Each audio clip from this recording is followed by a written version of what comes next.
Hey, good morning, everybody. My name is Todd Ferguson. This is my first mentor session within AO. Good morning, everybody. This is Todd Ferguson. This is my first mentor session with Accelerators Organization. Thank you guys for joining us. Just a little bit about myself. I live in Southern Missouri with my wife. We just celebrated our 20-year anniversary last week. We have a 10-year-old daughter, and we run several different businesses. We're in the e-commerce space, so we focus a lot on Amazon and Walmart. We sell on other platforms too. We have our own brand, our own products. We sell those, and then we also do what's called arbitrage. We employ roughly 30 people in the Philippines that help us with that.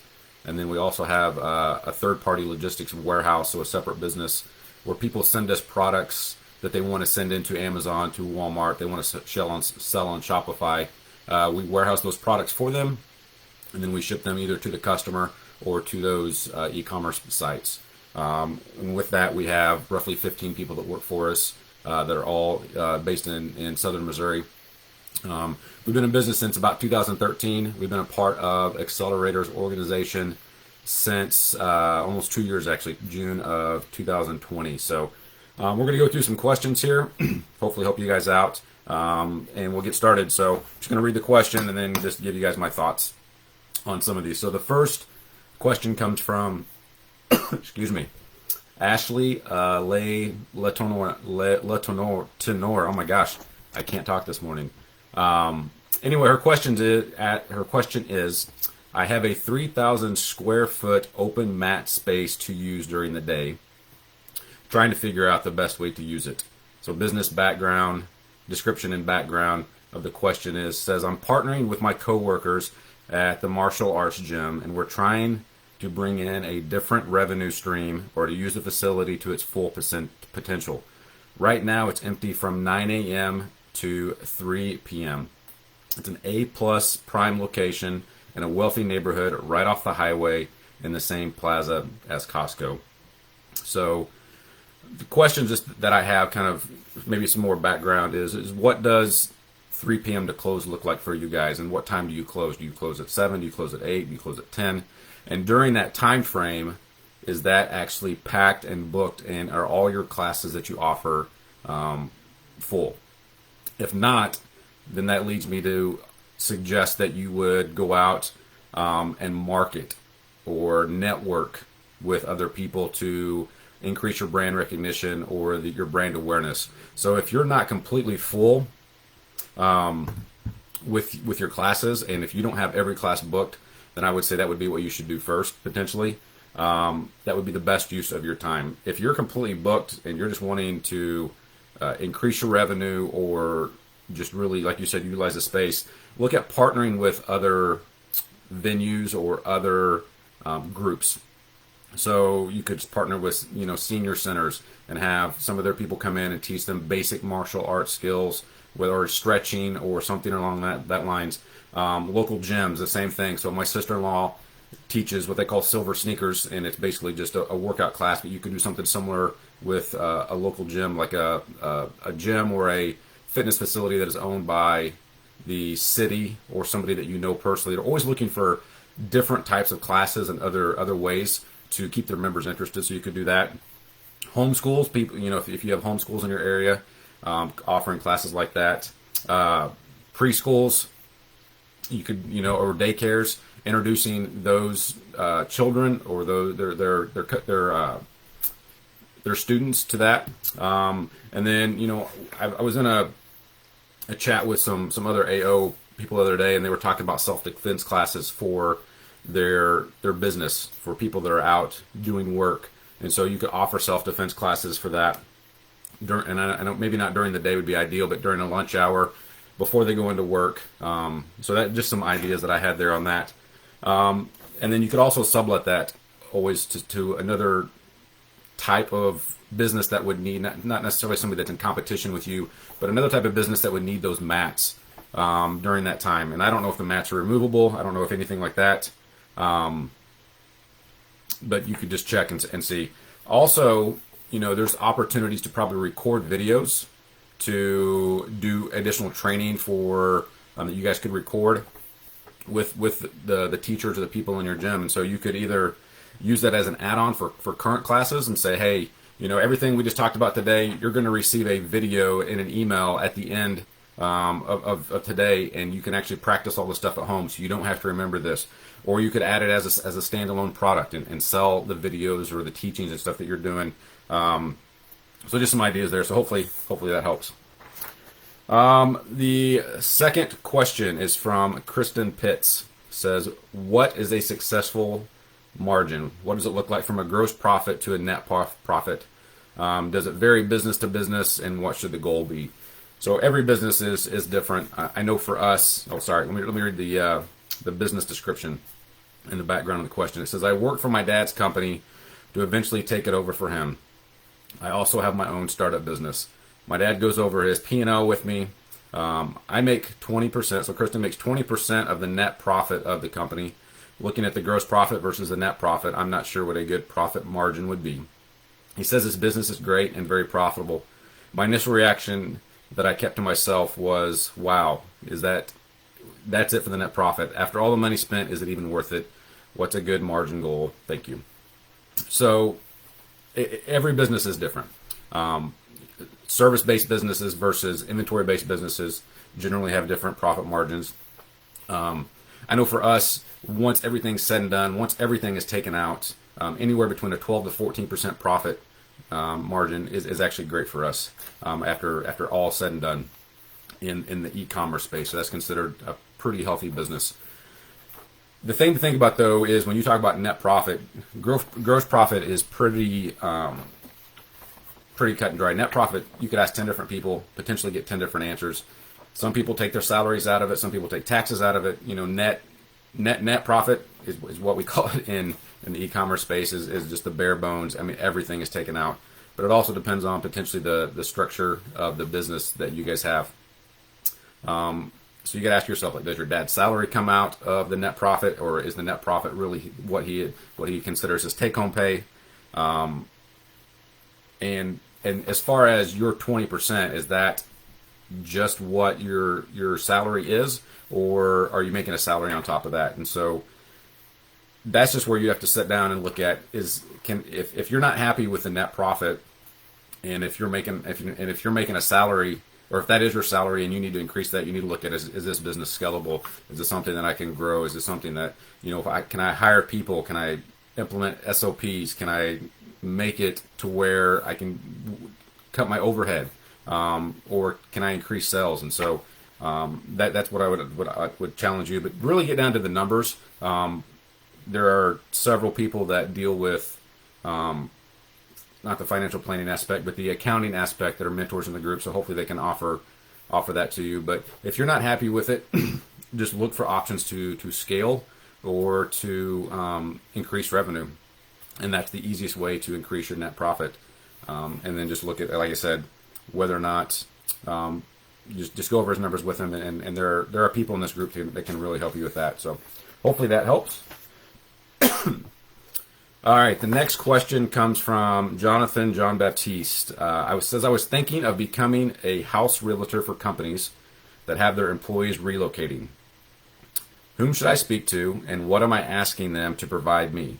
How often should I be reaching out to whomever the person is? So business description and background of question. Says, I'm a realtor in New York City. I would like to boost my business. Right now, because of interest rates going up, some buying has slowed down, and I want to make money during this time also. I would like to continue operating even during tough times. So for me personally, I'm not involved in real estate. I've never been a realtor, so I'm not really sure, how that works as far as you becoming just a house realtor for companies for the relocating.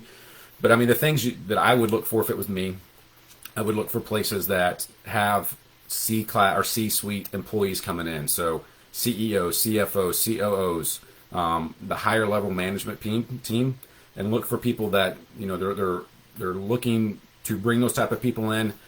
So manufacturing plants would be something I would look at. If you have something like we have a Highland Dairy here, in our town, and they bring in high level, not necessarily C-suite, I guess, but high level management. So people to run the plant, assistant managers for that, and so they're always looking for good quality people. So you could talk to those places like that. Talk to places like hospitals. They're always looking for nurses and doctors. Is what I would do.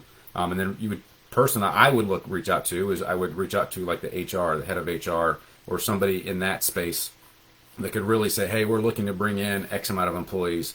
But this really just goes down to networking and expanding your network. So attending events that you can talk to people and find those people out. I don't know what kind of luck you would have cold calling somebody like a human resources director and just say, hey, I'm a realtor.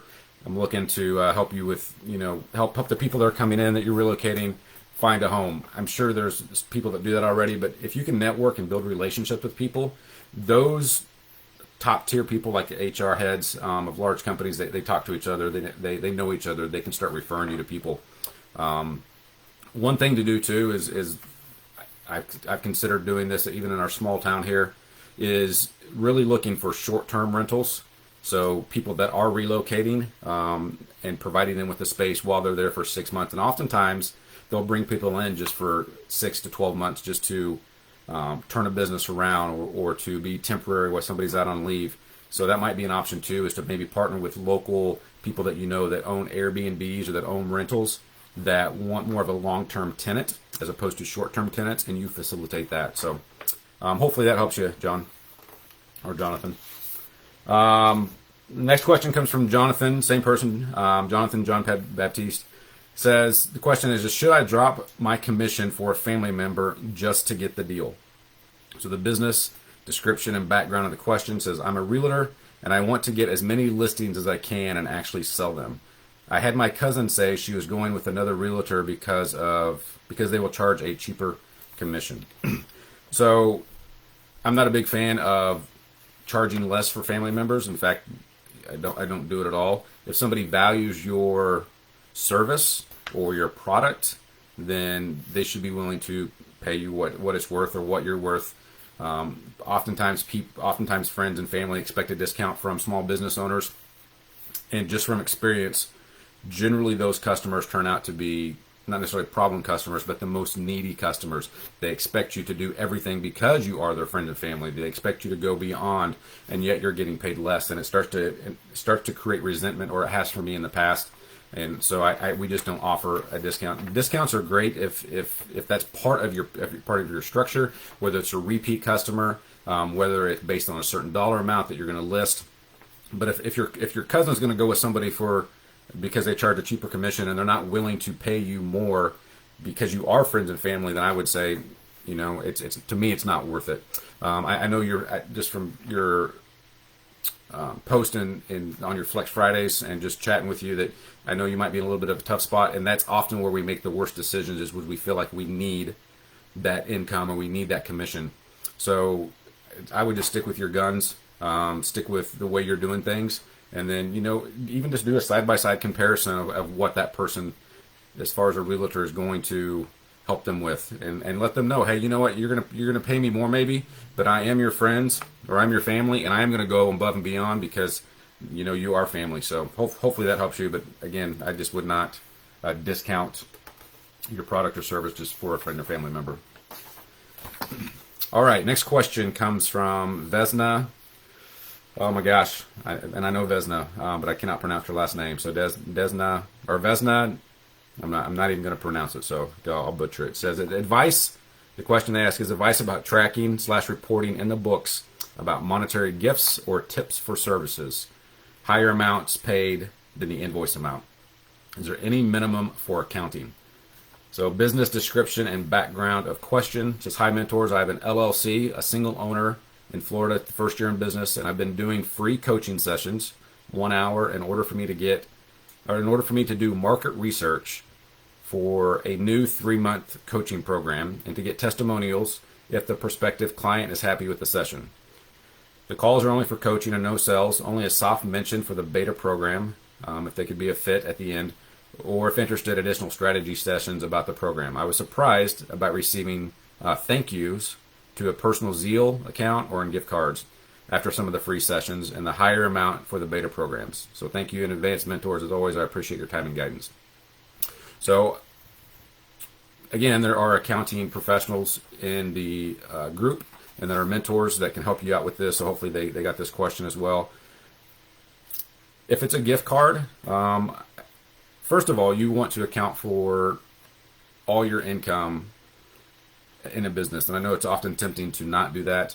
But if you're a business owner and you're not self-employed, but if you own the business, if you're going to buy a house, if you want to build a warehouse, if you want to buy a car, if you want to finance anything, you need as much income shown as possible. There's tons of strategies for as far as deductions and making yourself kind of look poor on paper, but you want to report all the income. That being said, if you're getting gift cards, I don't know if I'm necessarily reporting that, just because it's a gift card. It's if they're handing it to you or sending you a Starbucks gift card, I'm just going to use it as for personal use, and I'm not going to report it necessarily on my books. But you really just need to find a good accountant, find a good CPA, run all that through them, and just be consistent is the main thing.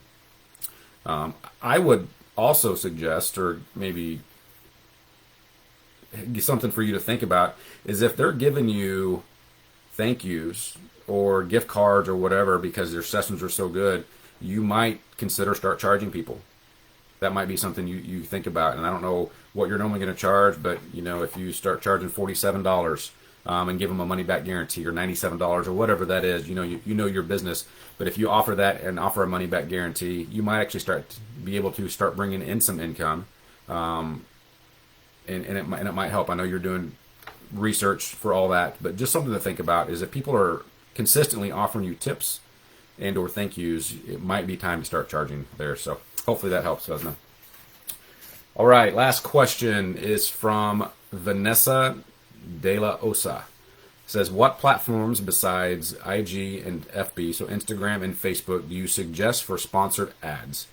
It says business description and background of question. I've been setting up my funnels for a month, creating videos, email, nurture sequence, the works, all in an attempt to automate the sale of my high-ticket item. I was ready to launch my first sponsored ad last Saturday, and on Thursday I get a notification that my ads account has been disabled. That was disheartening to say the least, and crazy demotivating. I've put in a request for review, but 4 days later, no responses. Since then, I've tried to come up with other ways to market, like organic content marketing, but that takes so much longer, and now I have to create so much more content. Not to mention, it gets me fans more than customers. Google Ads is my next thought, but I wouldn't even know where to start since the last few months I've been learning all the ins and outs of Facebook and completely left Google on the side. Help. So I have no idea about sponsored ads with Instagram or Facebook. I mean, I've done a little bit, but nothing. I'm definitely not an expert on that. Or even we do sponsored ads on the platforms that we sell on, but that's a little bit different because you're looking to basically a lead magnet to get into a funnel. Just some things that I've seen based on your background here, and I did go and I actually typed in your snapback with V and looked at your Facebook, your little icons at the top of your website. I clicked on the Facebook and the Instagram. The Facebook led me straight to a private Facebook group, so there was no content there at all, and I think you had 30-something members in there. So if I'm a customer and I'm looking at your stuff, there's nothing as far as your Facebook. The YouTube link didn't work, and the Instagram, you had 126 followers, I think, and like 20-something posts. And so it seems to me like you're really banking on or hoping that this one product is really going to provide you income and is going to set you up. If you talk to Sean, or even if you listen to Gary Vee, and whether you like him or not, they talk about how much content you have to put out and how much of that is actually seen. And so, it's just like in sales. I remember when I was selling insurance, life insurance and mutual funds, you would get this one customer and you would think, man, like if I can just close this $10,000, if I can just close this, I'm going to make 10 grand and I'm going to be set. And then all of a sudden that customer falls through and you're left back at square one. And so it's the same thing with content, as and with products like this and thinking that if I can just sell 10, I'm gonna be fine. We constantly have to keep filling our pipeline. We constantly have to keep putting out content. We constantly have to have the top of the funnel absolutely full. And I know you're trying to do that with your ads, but there's other ways to do things. And you talk about organic content and creating that, and it's going to take so much longer, but that's just part of the process. Now we really live in a world and a society where it looks like people are overnight successes, and you've probably heard this before, but you know, an overnight success, like we've been in business since 2013, and really it's probably been the last 3 years that we've really taken off, and we've made huge increases. But it was all that time before and all that stuff that we thought that when we were going through, it was like, man, this sucks. If I could just skip ahead to the next part, then it would be so much better. But it's the same thing as with your you said that you want customers and not fans. Well, a lot of times you need the fans to become your customers. They want to become your customers because you're putting out such amazing content. You're putting out content so consistently. There's even studies that show that you can put out a ton of free content, have 1,000 fans or 1,000 people that follow you, and you put out great content, and they're engaging with you, and you engage with them, and you can take that content, package it into a product, the stuff you've already given them to free, but you put it in and you organize it, and you make it easy for them to find, and you offer that for sale, and they buy it. And I'm the same way. I'll buy stuff from somebody that I know I can get for free, but it's because I have a relationship with them, because they've provided me so much value that I want to give them money, or because I don't want to have to go search for everything. And so that would be something that I would say is if you're really looking for these ads to all of a sudden make it for you, they might, but they also might not. And so I would just do everything that you can to continue to put out content all the time, very consistently, and really build your fan base, and then you can grab those customers from that. But as far as your ads being disabled and all that, I'm not able to help you with that, and with sponsored products. But that's just some stuff that I saw when I looked at your website and looked at kind of your content. So that's all I have today. So hopefully that guys helps. Hopefully that helps you guys. And you just guys make sure you're submitting questions inside the portal, so that the mentors can hopefully help you out. Even though we may not have been through every specific situation, there's probably stuff that there's probably several mentors that have some type of experience, or at least an opinion on some things that might help you look at things in a different lens, or help you in the right way. So other than that, guys, have a great Tuesday morning, Tuesday afternoon, and we will talk to you guys later. Thank you.